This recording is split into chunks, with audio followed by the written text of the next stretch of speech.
Al-24 Midnight News coming to you live from Algiers. I'm Abdurrahim Kashour and these are today's top stories. UN Refugee Agency warned of further displacement of people from Sudan after thousands streamed into neighboring Chad, Egypt and South Sudan despite a ceasefire.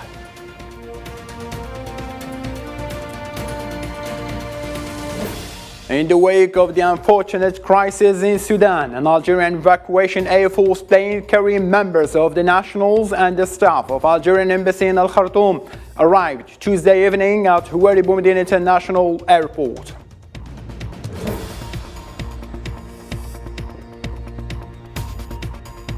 After his talks with UN Secretary General Antonio Guterres, Russia's Lavrov stated that Moscow sees no progress in meeting its demand regarding implementation of the Black Sea grain deal.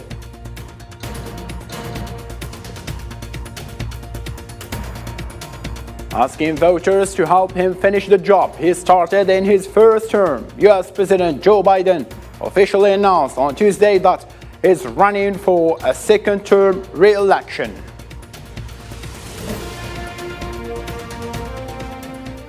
Hello again and welcome. The President of the Republic, Mr. Abdelmajid Tebboune, ordered to evacuate members of our community wishing to return in good condition as part of its careful and continuous follow-up to the situation of our community in Sudan. Tuesday evening, a number of members of our community in Sudan and their families, members of our embassy in Al Khartoum, arrived home from Port Sudan Airport on Air Force plane at Houari Boumediene International Airport.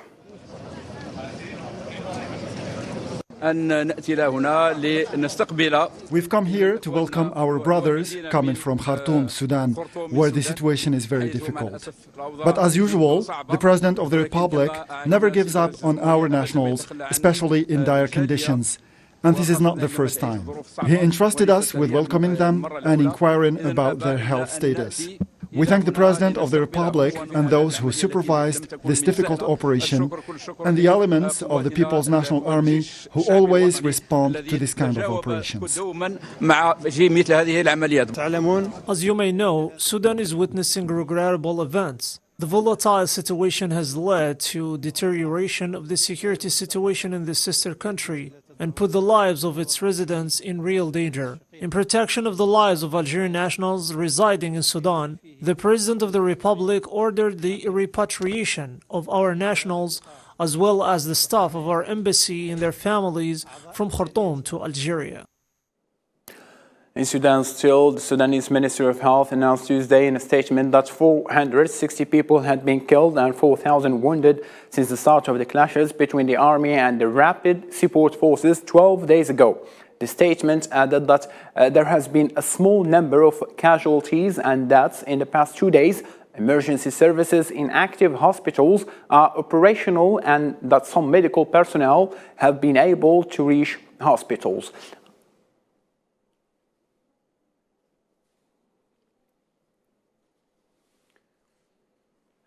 During a news conference at the United Nations on Tuesday, Russian Foreign Minister Sergei Lavrov said that Sudan, which is currently involved in conflict between rival factions, had the right to use the services of a Russian private military company Wagner Group.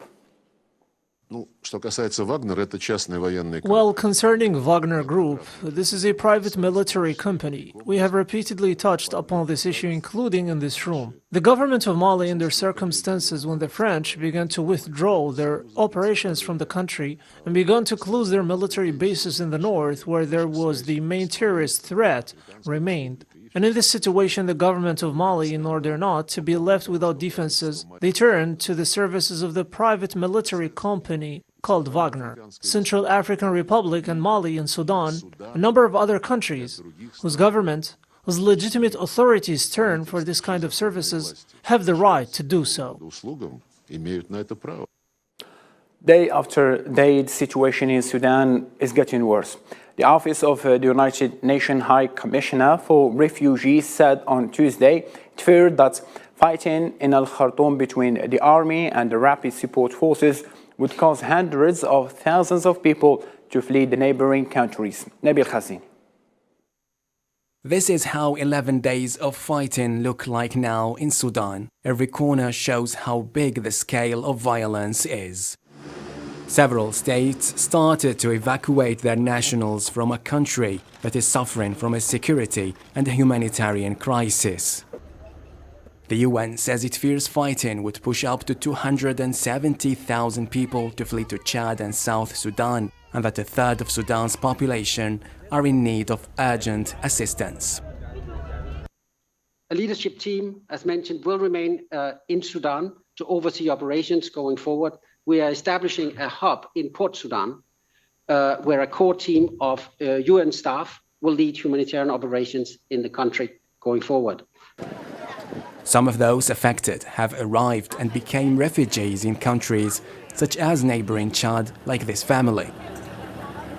But the heavy price is paid by those trapped between their inability to flee and staying in a city plunged into chaos. This family is one of many others who live in frustration as they are unable to afford the bus fare to safety.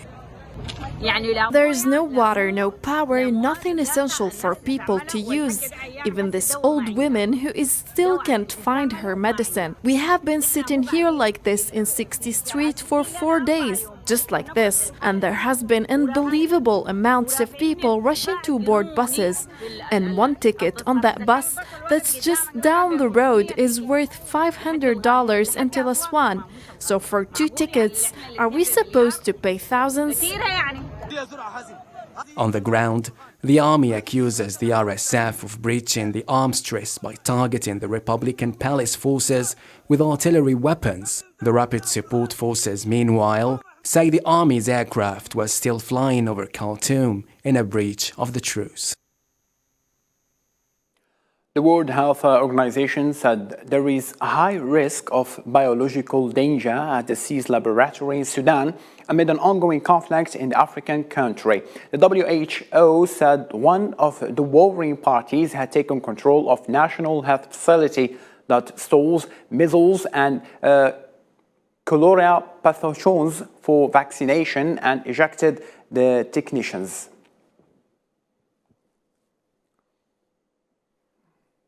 Algerian President Mr. Abdelmajid Tebboune received on Tuesday the ambassador of United Arab Emirates to Algiers, Youssef Saif Khamis Al Ali. According to a statement by the Algerian presidency, the UAE ambassador handed in to the Algerian ambassador a letter of invitation from the Emirati counterpart. Algerian President also Abdelmajid Tebboune received the ambassador of Syrian Arab Republic to Algeria, Namir Wahib Al-Ghanim, who paid him a farewell visit on the occasion of the end of his mission in Algeria. During the meeting, the Syrian ambassador expressed his hope that the exemplary relations between the two countries would serve as a model for Arab relations, praising the Algerian president's view of regional and international issues, especially the Arab issues. I heard his advice and learned his far-sighted view in all aspects related to regional and international issues, especially Arab issues, and the political will of both Presidents Bashar al-Assad and Abdelmajid Tebboune to promote bilateral relations to the level of exemplary relations likely to serve as a model for Arab-Arab relations. Meanwhile, the Syrian ambassador to Algiers, Namir Wahib Al-Ghanim, also stressed that his country will not forget that Algeria has stood by its side in its ordeal and supported Syria's participation in the Arab Summit in Algeria. We should not forget that Algeria has stood by us in our ordeal and insisted that Syria attends the Arab Summit, but Syria has always sought to consolidate bilateral Arab relations over attending the summit.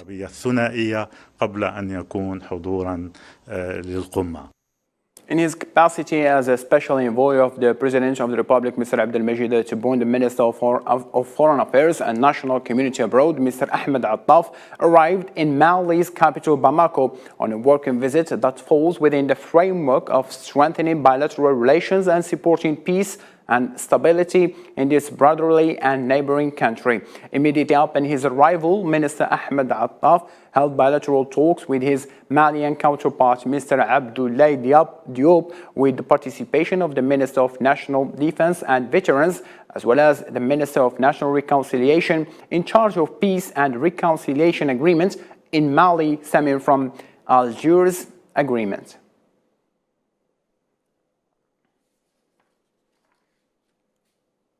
The Minister of Foreign Affairs and National Community Abroad, Mr. Ahmed Attaf, was received Tuesday in Nouakchott by the President of the Islamic Republic of Mauritania, Mr. Mohammed Ould Cheikh Al Ghazouani. As part of the working visit, he paid to Nouakchott in his capacity as Special Envoy of President Abdelmajid Tebboune. Mohammed Khatou. A new era in the history of relations between Algeria and Mauritania is being promoted by the two countries, reflected by an increased cooperation and stronger bilateral relations further stepped up since the state visit paid by Mauritanian President Mohammed Ould Cheikh Al Ghazouani to Algeria in December 2021. On the occasion of his visit, Mr. Attaf handed over to the Mauritanian president a letter from his brother, President Abdelmajid Tebboune, in which he conveyed him warm greetings and his determination to pursue joint action to promote bilateral relations to the highest level. Foreign Minister Ahmed Attaf conveyed to the Mauritanian head of state President Tebboune's warm greetings and his determination to continue joint action to achieve their common ambition to enhance brotherliness and cooperation relations between the two sister countries to the highest possible level. During the meeting, the Algerian foreign minister and the Mauritanian president praised the significant momentum in bilateral relations and the strategic partnership based on major economic projects, such as the road linking Tindouf to Zouirat and the opening of an Algerian bank in Nouakchott. The meeting was also an opportunity to emphasize the two countries' leaders' conviction to adopt common approaches, drawing more than ever on the principle of common fate.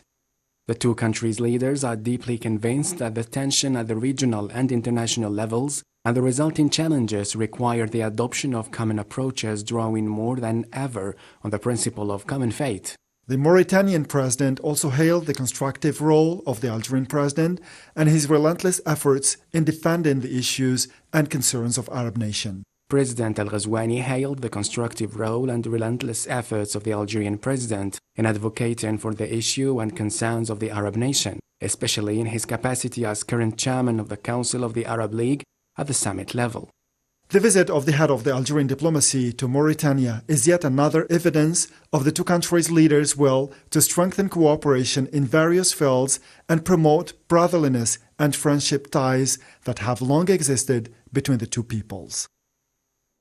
In a different matter now, Italy has renewed its support for Tunisia's bid for a loan to be granted by IMF to bail the heavily indebted country out of the mounting economic crisis. Miriam Zian. Italy is pushing for a solution between Tunisia and the IMF over a $1.9 billion loan agreement, as the North African country faces a deep economic crisis. The Italian Deputy Prime Minister and Minister of Foreign Affairs said the loan agreement would be important for saving Tunisia's economy. Italy suggests giving Tunisia $300 million now and gradually disbursing the remaining amount based on how well the reform process will go. Of course, we need reforms in Tunisia. We need to start with financing. Then we need to wait for the reforms. And then, after that, we have to move forward with more financing. While Italian authorities are conducting mediation to find a new solution, Tunisian president explicitly refused to reduce government subsidies, a condition by the IMF to grant the loan. The heavily indebted country is suffering from an economic and financial crisis which has been exacerbated in recent years by the coronavirus pandemic and the war in Ukraine. But Tunisia is essential for the stability of the region and is critical to strengthen cooperation and economic integration between Africa and Europe. The European Union is considering directing financial assistance to Tunisia in order to prevent an economic collapse, which may result in an increase of migrants' flow. that has reached record numbers across Tunisia's coasts this year. The European Union can invest more in Tunisia, which is a vital state for stability in the Mediterranean and North Africa. Following a repeated pledge by the European Union to support Tunisia's economic growth, Europe and Italy are working to ensure that negotiations between the IMF and Tunisia will be successful. On Tuesday, the UN mission in Libya renewed its readiness to provide its technical and logistical support to the joint 6+6 committee formed by the House of Representatives and the High Council of State to draft electoral laws and the Constitutional Amendment 13. This came in a tweet by the mission on its Twitter account, accompanied by part of a briefing by the UN envoy, Abdullah Batili, which he gave on April 18, in which he urged the leaders of the two councils to accelerate the work of the 6+6 committee and publish the committee's work program.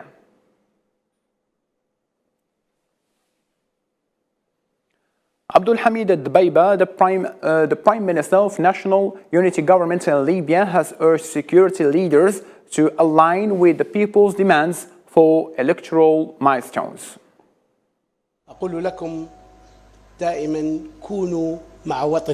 I always urge you to stand by your country's side. Be prepared to secure elections.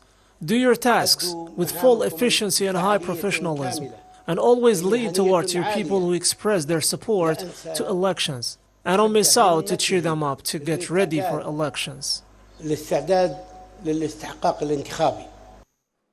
Sahrawi civil prisoner Mohammed Al-Aishi regained his freedom on Tuesday after spending a year in prison in occupation prisons due to the political stances on the Sahrawi issue and his struggle activities within students' organizations. Local media sources said that the Moroccan authorities besieged Sahrawi students and activists in addition to members of released prisoners' family, and they gathered in front of Zogura prison to receive him.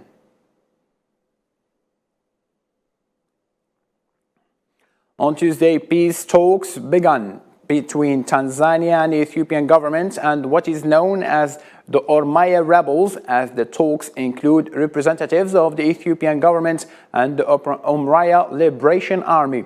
Local sources confirmed the participation of the two sides in these talks without providing more details. In addition, Noor Mohammed Sheikh, spokesman for Executive Secretary of the Government Authority for Development, expressed his hopes that the talks would lead to a political agreement. A young man from Beit Safaf, 39, was shot dead by a settler Monday evening in Al-Aqsa.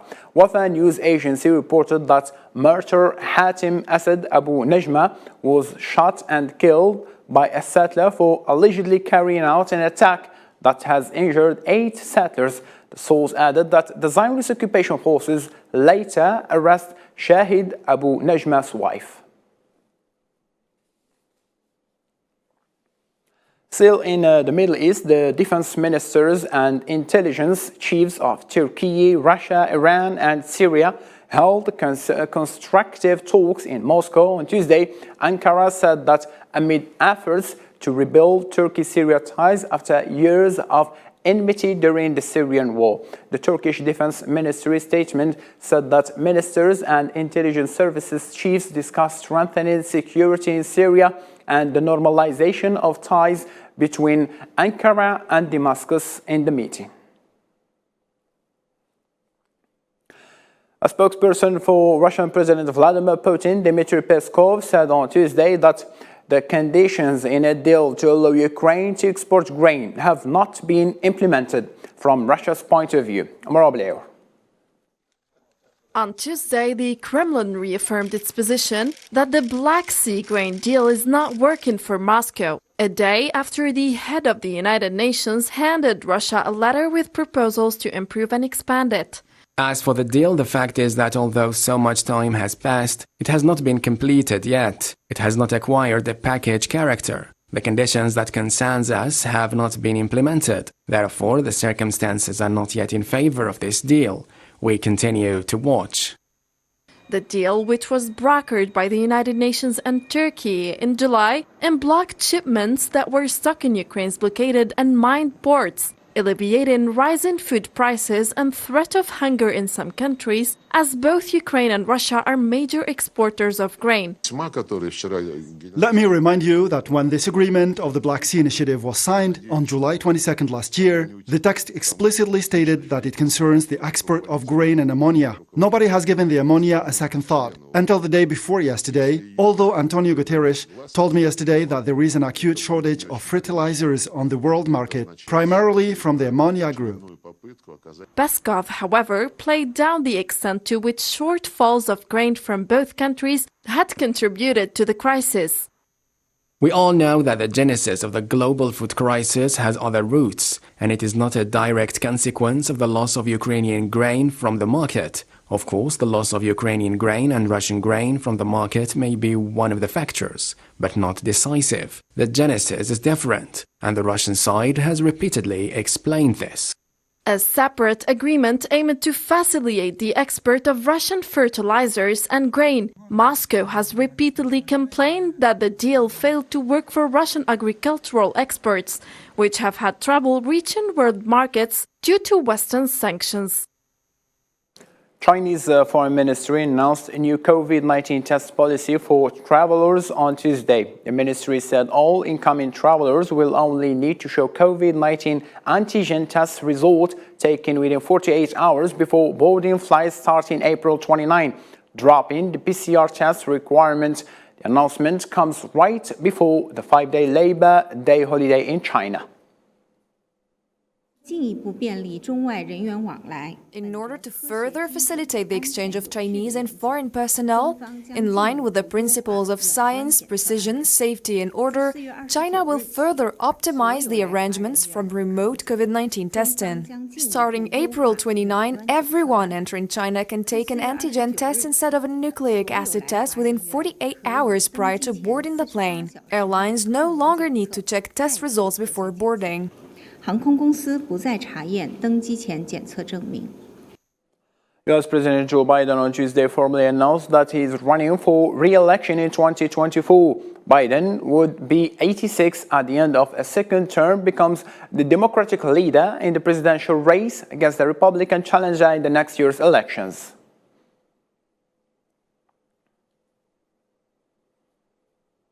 Coming back to Algeria, is leading efforts to double the safeguarding of African intangible cultural heritage through the holding of series of workshops in collaboration with UNESCO to build the capacity of experts in this field. Hussein Burkan.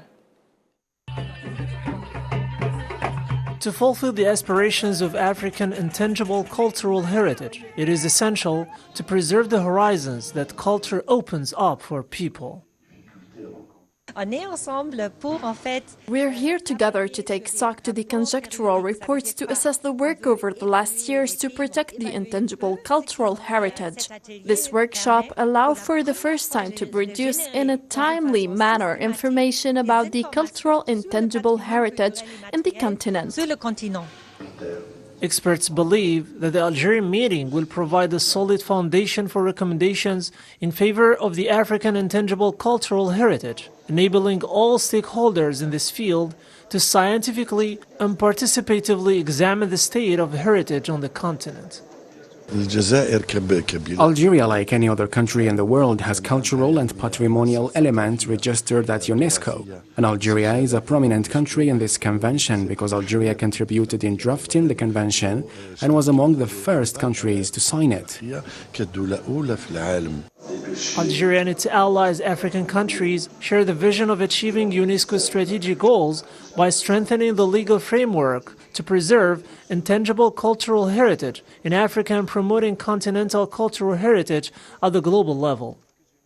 The workshop aims to activate the various mechanisms that allow achieving the goals of this convention, without forgetting that Algeria participated in drafting the convention and was the first country to endorse it. Today, more than 180 countries, including 50 African ones, are members of the organization.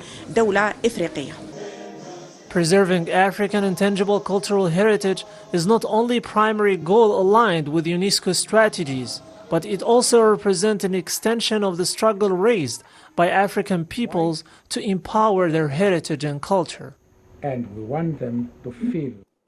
Ending up with sport, Arsenal's manager Michael Arteta insists that the trip to Manchester to face title holder Manchester City on Wednesday is not a Premier League decisive game, but he acknowledged his side have to be perfect in order to stay top of the table, while Pep Guardiola, Man City coach, stated that this game is really important for the title race, but it's not as decisive as it is claimed. Manchester City and Arsenal go into their potential Premier League title crucial game of the season, both on long and beaten runs, but with higher chances in favour of citizens who have won all their last 7 games in a row, while the Gunners drew 3 times in a row, which made them lose 6 points before facing their direct opponent for the title, Manchester City. Ladies and gentlemen, thank you ever so much for being with us in this late hour. For more updates, you can follow our social media platform. And all I can say at the end, take care of yourself. Good night.